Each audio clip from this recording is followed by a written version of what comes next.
Hey everybody, it's Coach Jason. Hope you're doing well. So my last couple of videos, I went over summer-based training for high school athletes, for incoming sophomores, incoming juniors, and incoming seniors. They're all in the description down below. Now I'm going to transition over to college. Okay, 10-week summer-based training programs for incoming freshmen at the college.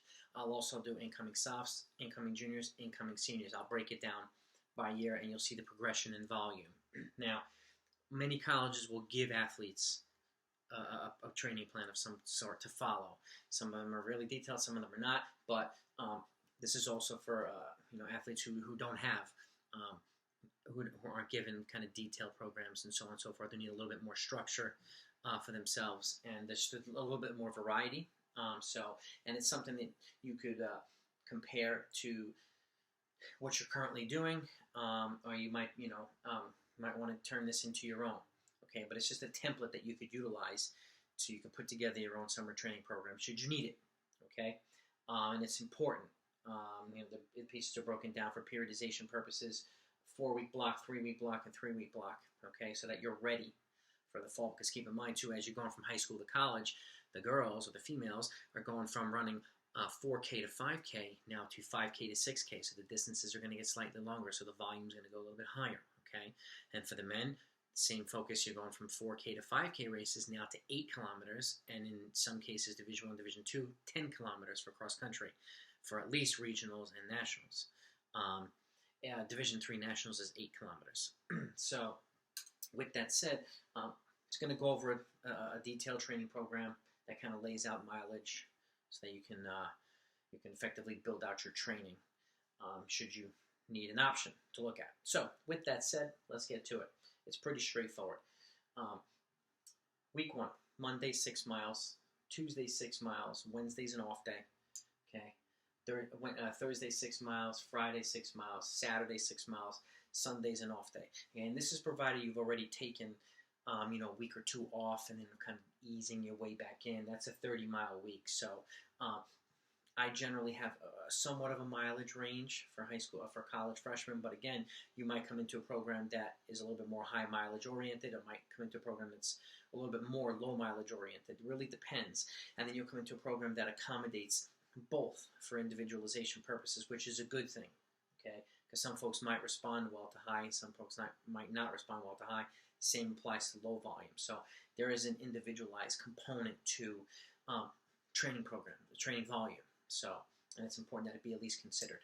So, let's get back to it. Week 2, 6 miles Monday, 7 miles Tuesday, Wednesday's off, Thursday 7 miles, Friday 7 miles, Saturday 8 miles, Sunday's off. Okay, so again, another 5-day week, a little bit higher volume, just poking away and building up.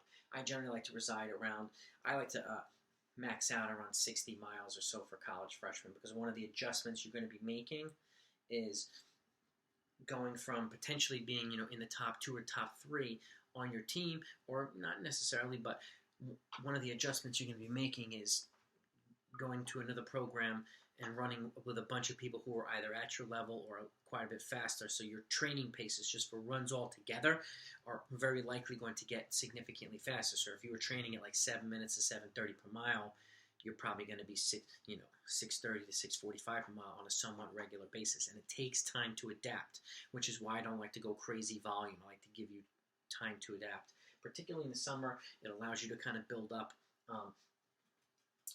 your fitness so that you can transition over to that stuff. So, and it will happen. There will be a transition into training at a faster pace if you come into a program that has a lot of athletes. So, week 3. 7 miles Monday, Tuesday 8 miles, 5 by 50 meter strides. 7 miles Wednesday, 8 miles Thursday, 7 miles Friday, 5 by 50 meter strides. Just 2 days of accelerations a little bit after a run to get the legs moving. 10-mile long run Saturday, off day on Sunday. So now it's a 6-day week. All right. Week 4, 8 miles Monday, Tuesday 8 miles, now 5 by 100 meter strides. So we got a little bit longer. Just a walk back, go jog back recovery, it's fine. 8 miles Wednesday, 8 miles Thursday, 8 miles Friday, 5 by 100 meter strides. 10-mile long on Saturday, off day on Sunday. So you're essentially you're about 50 miles now, and so on. So again, if you're used to a program that you were at 30, obviously you're not going to be starting at or be at 50 in 4 weeks. You could gradually build yourself up. So it really depends on the type of program that you've come to volume-wise. This gives you something that you could modify to what you feel is most appropriate for yourself or your athletes. So if you're going from 30, you don't want to jump to 60. You have to gradually transition upward. Okay, it's going to take time. So, but this is just something you could follow. Okay, so we kind of increased volume a little bit over the first 4 weeks. We added some strides. Okay, that was just to get you into a running rhythm again. Now, the next 3 weeks, we're going to add a little bit of quality to it. Okay, 7 miles Monday, 8 miles Tuesday, and 5 by 100 meter uphill strides now. Okay, doesn't have to be a super steep uphill, just a gradual uphill. You're focusing on staying upright, but leaning into the hill, pumping your arms, lifting your legs. Okay, speed, just acceleratory speed development. And hill running helps to build leg power, and it's very important for middle distance and distance runners. Okay, and cross country courses as well. There will be rolling courses. They're not all going to be flat. So, jog equal recovery. Just repeat the stride. 9 miles Wednesday, 8 miles Thursday. Friday, you're going to run 3 miles. Okay, and then you're going to go right into 12 minutes at tempo pace. Now, how do you calculate tempo pace? Well, think about what you ran for 2 miles or 3K in the spring, okay? And then it's essentially about, maybe say 40 seconds per mile slower than, 40 to 45 seconds per mile slower than what you ran for 2 miles. So let's say you ran 11 minutes for 2 miles, which is 5:30s. This is at about 6:10 to 6:15. Say you ran 10 minutes for 2 miles, which is 5-minute miles. This is like 5:40 to 5:45 per mile pace. If you need to break it up into 2 pieces, 2 by 6 minute at tempo, that's fine too if you think 12 minutes is too long. The goal is to get 12 minutes of tempo running in. If you can do it consecutively, great, but if you need to break it up, it's fine too.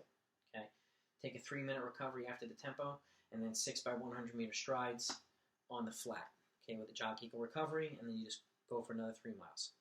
Right? You can stop if you need to do some drills and strides if you feel more comfortable doing that as well, of course, before starting the tempo component. 10 miles on Saturday, 6 miles on Sunday. So now you've gotten a 7-day weekend. Now we're alternating 7 days and 6 days. So you'll have a rest day every 14 days. Okay, so week 6, 7 miles Monday, Tuesday 8 miles, 6 by 100 meter uphill strides. Same concept as last week, we're just adding a stride, okay, adding a volume at the same intensity. 9 miles Wednesday, 8 miles Thursday, 3 miles on Friday. You could do drills and strides if you need to. Then we're going to go 4 by 3 minute efforts at threshold pace, okay, with a 1 minute recovery. Threshold pace, let's just give you, say it's 10 seconds faster than tempo pace. So if you're that same 11 minute 2 miler, it's 5:30s, and then you're going to go about 6 minutes instead of 6:10, or 6 to 6:05. And if you're that 10 minute 2 miler, which is 5 minutes, you're going to go, say, 5:30 pace for these instead of 5:40 pace. So it's slightly faster than tempo pace because it's broken up into pieces, okay? But it's the same exact 12 minutes total of hard quality running, okay? Then you take a minute recovery, and then 5 by 150 meter strides with a jog equal recovery, and then you're going to run 3 miles, okay?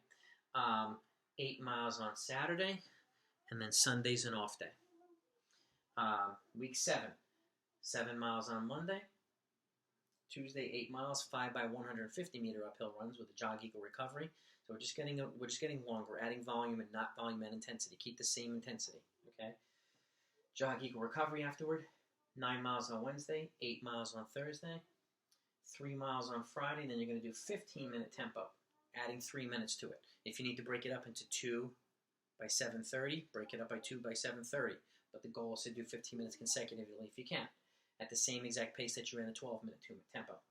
Take a 3-minute recovery, and then 4 by 200 meter efforts on the back end with a 1 minute recovery, let's say between 2 mile and mile pace. Nothing crazy fast right now, okay?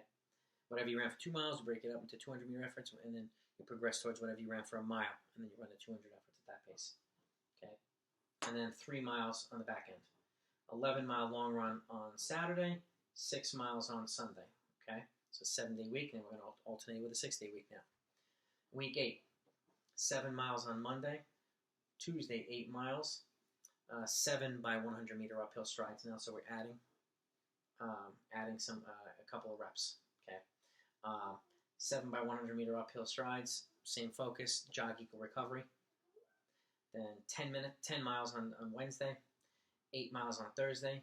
Friday, 3 miles. Then we're going to do 5 by 3 minute efforts at threshold pace. We're adding one rep at the same exact threshold pace. Okay, so we're not really upping the intensity, keeping it there. With 1 minute recovery, and then on the back end, 4 by 200 meter efforts. Again, progress from 2 mile pace to 1 mile pace. And then a jog equal recovery, and then 3 miles on the back end. Okay, or cool down. 12-mile long run Saturday. Sunday off. I generally like to cap the long runs for freshmen at 12 miles because it's 20% of the volume that I generally recommend, which is 60 miles. Generally 50 for the females, 60 for the males. But again, there's an individualized component. Some females respond better to 60, some respond better to 40, some men respond better to 70, some men respond better to 50. So it really depends on what you and your athletes can handle and be able to maintain at the same time. And again, everybody's training at different levels, and I'll go over that in a second as to why. Okay, let's finish it up. Week 9, okay, with Sundays off, by the way. Week 9, 7 miles. Okay, Tuesday, 9 miles, 6 by 150 meter uphill runs, same exact focus, same exact intensity. Jog equal recovery. 10 miles on Wednesday, 8 miles on Thursday. Friday, 3 miles, let's say 3 mile warm up, and then 18 minutes of tempo. So we added 3 minutes to the tempo again. We went from 12 to 15 to 18 every other week, just adding 3 minutes at the same exact pace. Then you take a 3 minute recovery. But again, if you need to break it up into 2 by 9 minutes, break it up into 2 by 9 minutes. Just make sure the goal is to get 18 minutes of tempo pace running. Okay, 3 minute recovery, and then 6 by 150 meter efforts on the flat to complement the uphill ones earlier in the week with a jog equal recovery. 3 miles on the back end. 12-mile long run again on Saturday. 6 miles on Sunday. Okay, and last week was week 10. This is essentially the week before preseason, if you have preseason, or the week before you go back to school, however you kind of lay things out. 7 miles Monday. Tuesday, 9 miles, and now we're going to go 4 by 100 meter uphill and 4 by 100 meter on the flat. Okay, jog equal in between each. 8 miles on Wednesday. 6 miles on Thursday. Friday, we're going to run 3 miles, okay, like a warm-up, and then do 2 by 200 meter efforts with a jog equal recovery at tempo, just to kind of get the heart rate up and get the legs moving. And then what I recommend is a time trial of 1 mile to 3 kilometers in that distance. I'll generally say the middle distance run is 1 mile. Your distance runners do a 3K time trial, okay? What it'll do is it'll do a couple things, but afterward, you're going to cool down for 3 miles, and I'll tell you in a second. Saturday's 10 miles. Sundays off, okay? The reason why I emphasize this time trial is because it's particularly a mile time trial. The mile time trial helps establish training paces, okay? And I have a video down below that goes over everything about a mile time trial. And I have another video that shows you how to set the appropriate training paces based on a 1 mile time trial, okay? Like I said, you can do a mile for everybody. You can do 3K for everybody, but I generally recommend a mile for the middle distance runners, and 3K for the distance runners. But since they're freshmen, you can do a mile for everybody as well, so that they can safely transition upward, because it will take a while to get used to 8K races, okay, or 6K races for the women. But basically, to lay it out is, if you're based on the equivalent times to a mile time trial, if you happen to be closer to the 3K and 5K than you are the 800 and 400, that's a sign that more speed development is necessary into the training. If you're closer to the 400 and the 800 than you are the 5K and 3K equivalent based on your 1 mile time trial, that's an indication that increasing your aerobic, whether it be threshold or tempo, and those types of components in your training is necessary at that point. Because the 1 mile time trial, you'll get an idea. And if you do a 1 mile, I would get everybody splits if you can too, to see who slows down, who runs evenly, who picks it up, because it'll allow you to break things up into training groups. Because the last thing you want is your 17-minute 5K women training with the 19-minute 5K women right now, or vice versa. Because if you're giving them the workouts all at the same pace, they're all not going to recover the same way. Okay, it's going to be in some cases the 19-minute girls will be able to, easily transition upward towards the 17 minutes potentially in one season, but in most cases it doesn't happen that way. So the idea is to make sure that everybody's training in the appropriate training paces for workouts, runs, steady runs, tempos, everything. Okay, and I go over everything in the video down below. Because in the primary objective there is for recovery, so that everybody's recovering appropriately after runs and workouts. because ideally at the end of the season, you want your top 5 or your top 7 as close as possible to each other. And how do we do that? You make sure that everybody's training at the appropriate training paces and recovering properly, so people aren't getting sick and injured and so on. That's why I lay out things. That's why I put components of speed development in here and components of aerobic development in here.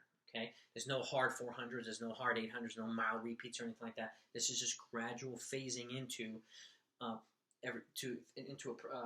training fitness block that will allow you to transition into collegiate cross-country competitive racing and training and workouts. Okay, without not being ready, essentially, for what you're going to be coming across in college. Because it is an adjustment period, and I encourage folks to. That's one reason I put an easy run on Mondays all the time instead of a workout, because it allows you to kind of ease into the week. Sometimes there'll be workouts Monday. I'm not a fan of them, but sometimes they're necessary. I like you to kind of ease into the week with an easy run. Sometimes classes are overwhelming on Mondays, particularly in college. It gives the students a chance, and student athletes a chance to adapt and adjust to college life. Okay, so with that said, I hope this all makes sense. If it was helpful, please click that thumbs up. And if you're a coach or an athlete and you want some more, you want to look at some really good videos on training that are fully detailed, hit that subscribe button, hit the notification next to it. So you're not going to want to miss the videos that I put out already, and you're not going to want to miss the videos that I'm going to be putting out. So, and you'll find fully detailed programs for everything from 5K all the way up to the marathon.